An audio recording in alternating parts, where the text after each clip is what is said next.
حافظ صاحب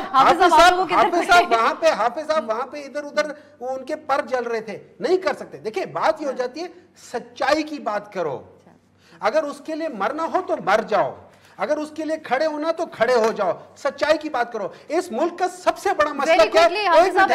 اس ملک کا سب سے بڑا مسئلہ یہ ہے کہ ہم جھوٹ بولتے ہیں. حافظ صاحب آپ اس کے اوپر کچھ کہنا چاہیں گے کہ آپ سب کچھ نہیں کہوں گا کہ کہتے ہیں جنرل باجوہ کا نام لیتے آپ کے پر جلتے تھے.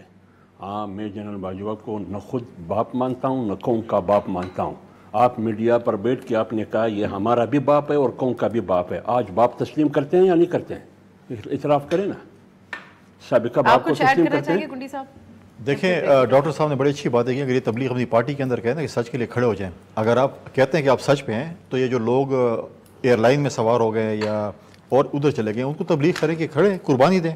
اور جو بات یہ کر رہے ہیں، جو ورڈنگ انہوں نے سائفر کی، ٹھیک ہے، اور جو سائفر کی انہوں نے ورڈنگز کی ہے، کیا آپ نے یہ سائفر حرف برف یہ پڑھا ہے؟ یو اسٹینڈ ود اٹ، اس میں سائفر میں لکھا ہوا ہے. کیا ڈپٹی اسپیکر دیکھیں جب ڈپٹی اسپیکر نے بات کی کہ میں نے کیا ڈپٹی اسپیکر نے یہ ورڈنگ بتائی کہ سائفر میں یہ لکھا ہوا ہے؟ کیا اس وقت کے وزیر اعظم نے یہ بات کی کہ سائفر میں یہ لکھا ہوا ہے؟ اگر آپ نے یہ ورڈنگ پڑھی اور یہ چیز ورڈنگ ہے تو اس کے اوپر جو مفہوم جو ٹی وی پہ آ رہا ہے، نہیں آپ بتائیں، آپ دیکھ پارٹی کے ترجمان ہیں.